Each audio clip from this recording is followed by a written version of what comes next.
on today's episode of I Did It So You Don't Have To, Submithub, Playlist Push, and Muso Soup. I am going to compare what each of these playlisting sites did for my release. Which one is the best bang for your buck? Submithub is a website where you can pitch your latest release to playlists, to YouTubers, to blogs. The way it works is you buy a certain amount of credits and then you go through the list of curators and you pitch your song to them with hopefully a personal note, which is what I did. They either accept or reject. Submithub is kind of infamous for very harsh feedback. Make sure to check the box that you want feedback, because I think that forces the curator to listen and actually give you a reason why they're not going to playlist your song. If you're going to pay for it, they might as well give you a little bit of feedback. But it's not always for the faint of heart, because people will be very blunt and short. Like, I got one that immediately was like, hey, your voice sucks, song's great, so yeah. And then the next one's like, actually, song's great, but your voice sucks. Gotta love it. But I like that you can go through it yourself. You can be very intentional about only pitching to playlists that fit the song that you're trying to get across, and you can kind of vet them before you decide to spend the money to send them something to listen to. And I think the price for sending to those people is fairly decent. If you're getting premium credits, they're around $6 for 5 credits, depending on how many you buy, if you buy in bulk. And if you're releasing a lot of music, I would buy a bigger chunk so you get a bigger discount. I think paying $1.50 to $3 for someone to listen to your song all the way through isn't terrible. I mean, it sucks that we have to do it, but as someone who's had to listen to songs for different shows where I was picking the artists, or for clubs where I had to pair people together in college and high school, I'm glad to pay someone to listen to my music, to be honest, for that reason. As it is their job and they will be reviewing it and giving me feedback, I feel like I'm paying for that service. That being said, I wouldn't spend all your coin there or waste it on pitching to people that don't fit your song. All right, so here we are in my beautiful little Submithub board. As you can see, here are people's feedback saying, you know, approved, and talking about my song, where they're gonna share it as part of a radio show, ideally within a week. And they gave me the time that it was gonna be shared, which is lovely. And then some people, you know, you get this red box, so you think it's rejected, but they approve it as a shout out because, you know, maybe it would fit their Instagram audience, but not their playlist is what it said. Again, it shows how they shared the song. And I wrote a personal message to each of these people just to be like, this is why I think my song fits this playlist. And some of them were like, you know, love that you think that, but I need it to be more upbeat for it to fit. And of all of the submissions I made, 5 had a playlist ad, 2 shared it out of 36 submissions. Here are the 36 that I submitted to. 2 people refunded me here and 1 refunded me here. So it was actually 33. So the 33 playlists I submitted to, 5 shared to a playlist and 2 gave me a shout out. I messed with a little TikTok campaign because I was just curious how that would go. And as you can see here, here's a bunch of people submitting it and sharing it as Instagram Reels, as TikToks. I'm not sure this was worth how much money it costs. I definitely understand the premium of it costing more credits for someone to create content around your song, and I think that's totally fair. However, most of these influencers did not make content related to the song. I had suggested certain trends. I had written, you know, hey, you could do this, this, or this, but most of it was just using my song in the background of something that they do, which is great if that's the way you want to share your song, and if your song really fits being an awesome background song, I think yes. But for me, I wanted it to be shared with people talking about body image, with people, you know, just feeling themselves, being like, I'm confident, this is me. So I didn't feel like it was very valuable, especially since bigger influencers, it would cost about 20 credits, which is rather expensive for a following that doesn't particularly care about the song. Like, the post isn't about the song and it didn't relate to the song at all. Not really worth your money, but if you have a song that you feel like fits random TikTok video background music, then go for it. Experiment with it. You might find the right people. And that's my review of Submithub. If you have the time to sift through these playlists, write them personal notes, and only spend the amount of money that makes sense with the playlist that you want to pitch to, I think you can intentionally get some playlists that are helpful. Let's talk about about Muso Soup. So you may not have heard of Muso Soup. It is a UK-based playlist submission site. I really enjoyed the website and the interface of Muso Soup a little bit more than the other websites, just because it was really straightforward. You write a piece about your song, you set up a campaign for it, and then you just let it sit there and people come to you. I did find that a lot of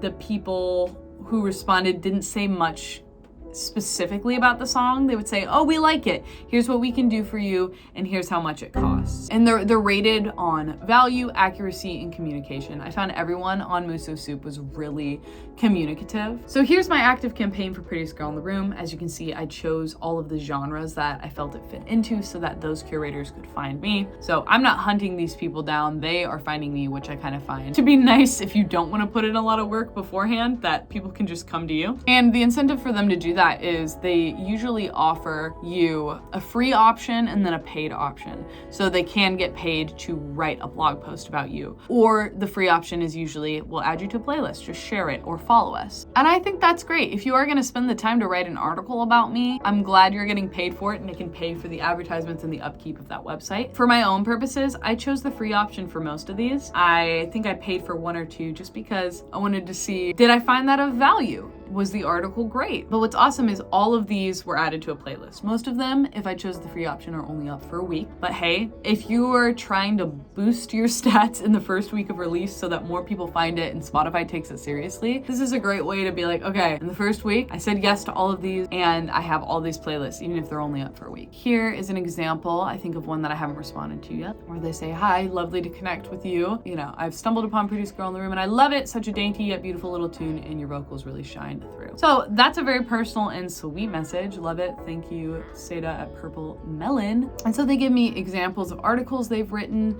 and they give me options of coverage. I can choose down here to pay the money for that full coverage, or I can choose the free alternative, which is just adding to the Spotify playlist. If you don't like having to pay further for the coverage and you don't like being pitched to by people, Muso Soup might not be for you. But if you do want some articles written about you and you don't have a PR team, I think this is a great way to get some articles going. And if you want exposure in the UK, because a lot of these are UK-based curators, I think it's awesome. It cost about $36, I think, or pounds, I'd have to look it up, to run a campaign. So it's always a flat fee. And then anything else you pay on top of that is this additional coverage. So you could run a campaign and get a bunch of playlist ads essentially for $36, which is way cheaper. Got way more playlists from Muso Soup because people were coming to me, but also because they can make money from it. So dual-edged sword. By some stroke of misfortune, my playlist push videos got deleted and I can't find them anywhere, but it's okay. Here I come to you months later with a review of Playlist Push. Playlist Push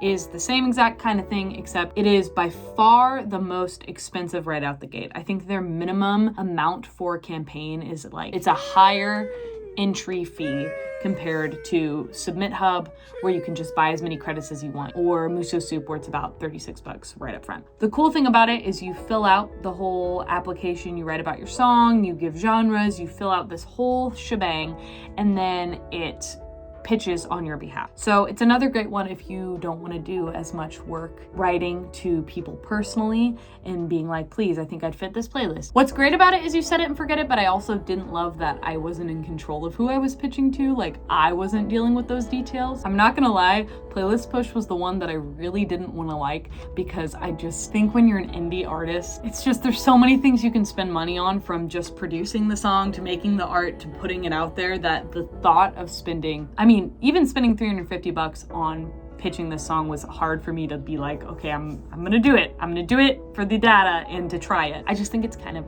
high for most indie artists, but I have to say the feedback was the best and the playlists I got on were the best. Whether that money is worth it to you, I feel like you either spend the money and save yourself the time, or you can do and get similar results by doing it yourself. It just takes more time. Because even though I got more rejections on Submithub, I felt like, oh, I read about their show and I can say, hey, so-and-so, I loved this and this and this about you, and I think this song fits this playlist because of this reason. I don't know if I'd be able to pull trig on spending that much money on just playlisting, because we're balling on a budget. But if you have the money to do it, why not? In summary, here are all the numbers and comparisons of how much I spent, all of the playlists I got, and which was the best bang for my buck. Muso Soup is your best option, one, if you want press. If you are someone who doesn't have a PR team and you want to have a bunch of blogs and articles out there about you, I think it's a great option to just get that ball rolling. It's also a great option if you don't want to write a lot yourself, because people will come to you. Quality of playlist wise, Muso Soup is the worst.